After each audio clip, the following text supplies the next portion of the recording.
Hello. Here's the next part of God's big story. It comes from the Bible, from the book of Daniel.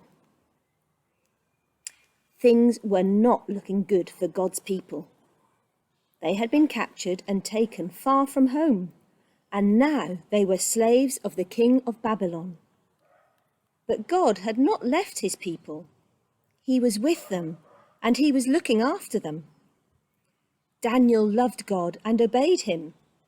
Now, God made Daniel able to understand lots of difficult things, so it wasn't long before the king of Babylon noticed him. King Darius liked how clever Daniel was, so he made Daniel his most important helper of all and put him in charge of lots of other helpers. But the other helpers didn't like this. They wanted the king to like them best. They wanted to get rid of Daniel. So they spied on him. They tried to find things wrong with Daniel, things they could tell the king, But there weren't any. None. They couldn't find anything at all.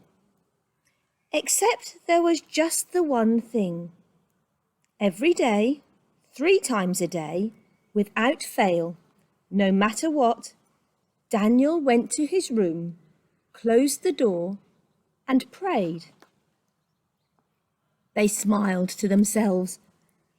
Let's get the king to make a law. No one is allowed to pray to anyone except to the king. Daniel won't obey this law, and he will be punished. They were pleased with themselves for being so clever and hurried off to tell the king. The king liked their idea. He didn't know they were tricking him, so he made it into a law. Everyone must pray only to me. If you don't, the lions will have you for dinner. Daniel heard this. He knew it was wrong to pray to anyone except God. He had to do what God said, whatever it cost him, even if it meant he would die. So Daniel went to his room, closed the door, and prayed. That's just what the bad men knew Daniel would do. They skipped straight off to tell the king, "Oh, your most glittering highness, your law says, does it not, that everyone must pray to you alone, sire?" "Yes," said the king.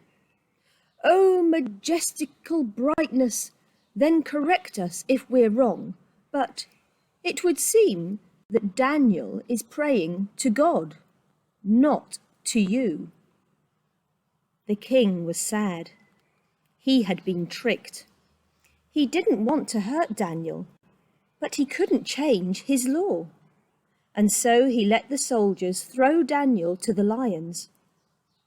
"May your God, who you love so much, rescue you," the king said.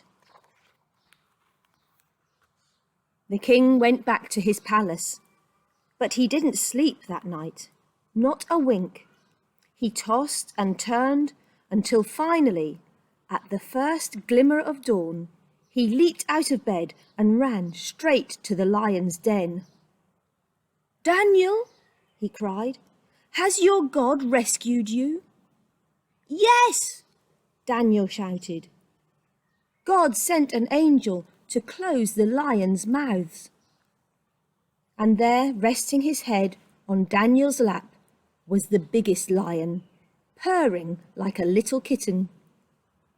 The king brought Daniel out of the den.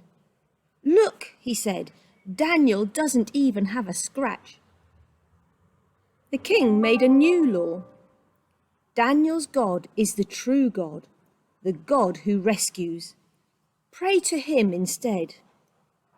God would keep on rescuing his people, and the time was coming when God would send another brave hero, like Daniel, who would love God and do what God said, whatever it cost him, even if it meant he would die. And together they would pull off the greatest rescue the world has ever known.